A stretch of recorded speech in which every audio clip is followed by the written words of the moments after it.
Waggoota 12 hanga 13tti kan dhiyaatu biyya Arabaa hojjette. Waggoota kana gidduutti hojii hojjettee qarshii argattu hundumayyuu akkaawuntii harmee isheetii irratti qusattee turte.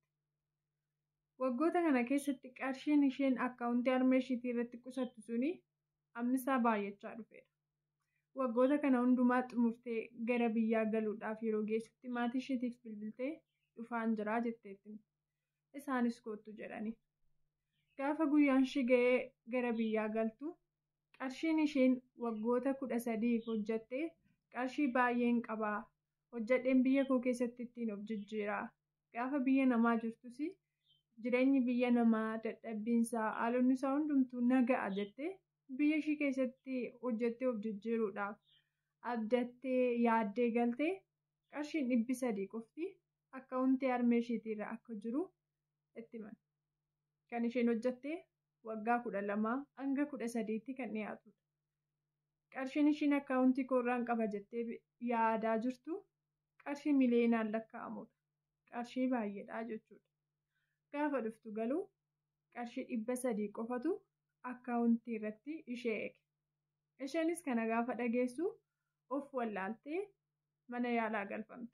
Musliimaa waan taateef akka isheen lubbuudhaan ooltuuf gara sammuuttis akka isheen deebituu fi quraana qara'aa fi akkasumas mana yaalaa keessatti yaalii barbaachisu godhaa fi yaaluu jalqaban gargaaruu jalqaban.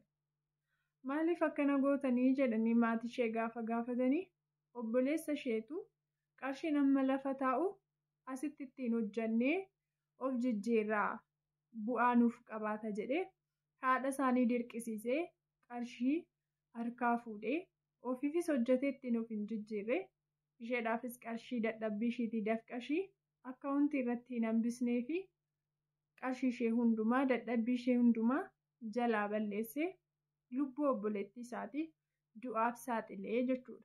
Sammuu ishee maraachee jechuudha.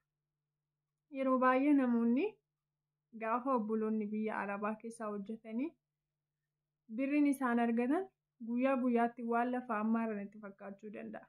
Akkaataatti hojjetanii dadhabanii fidanii isaan qofatu beeka.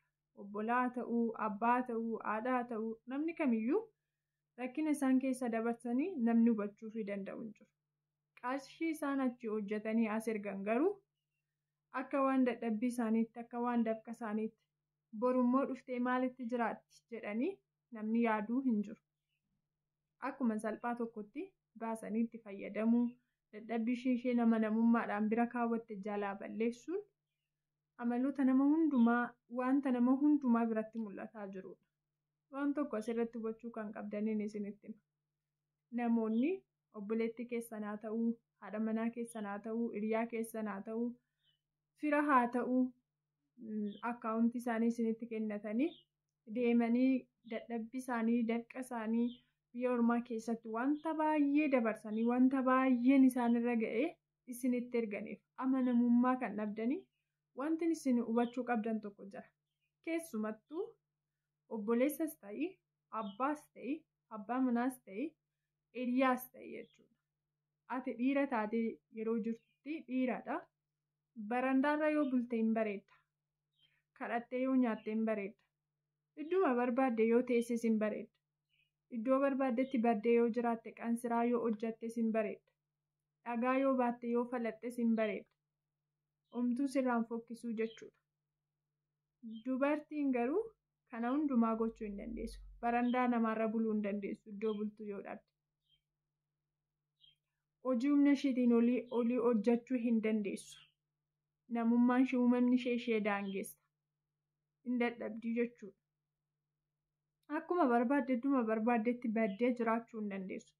Keessumaa obboloonni biyya namaa hojjetanii jiraatanii dhufan immoo achitti humna isaanii dhabanii, fayyaa isaanii dhabanii, gammachuu isaanii dhabanii waan baay'ee dhabaniit turanii jireenya koon jijjiiraa ofiin fooyyeessa jedhanii biyya ormaa keessatti eenyummaa isaanii dhabaniiti kan isaan qarshii argatanii gara keessanitti ergan. Gaafa achi dhufan immoo akka duraa sanatti waanan barbaade hojjedhee tan of jijjiira jechuu hin danda'an. Waan dhukkubaan miidhamaniiru, humna isaanii dhabuutiin miidhamaniiru, yaada garaagaraatiin miidhamaniiru. Boqochuutu aara galfachuutu isaan barbaachisa. Kanaaf gatii dadhabbii isaanii sanaa akka amanamummaadhaan isin bira kaawwatanitti argachuu qabu. Biyya ormaa keessatti dadhabanii dhufanii biyya isaanii keessattis dadhabuu hin qaban. Dadhabuus immoo hin danda'an. Maaliif jennaani humna isaanii fixaniiru. Fayyaa isaaniitti illee miidhamaniiru. Baay'een isaanii jechuudha. Namoota muraasa kan fayyaa isaanii guutuudhaan deebi'anii gara biyyaatti galan.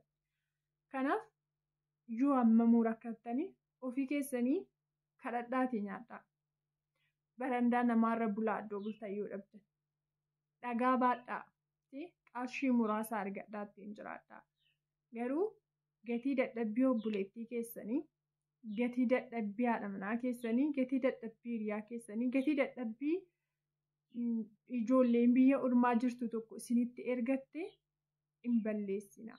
Jalaan nyaatinaa. Baay'ee abdii kutatu. Baay'ee miidhamu. Miidhama isaaniillee amma namni hubachuuf hin dandeenyetti miidhama guddaarra gahu. Adaraa keessan.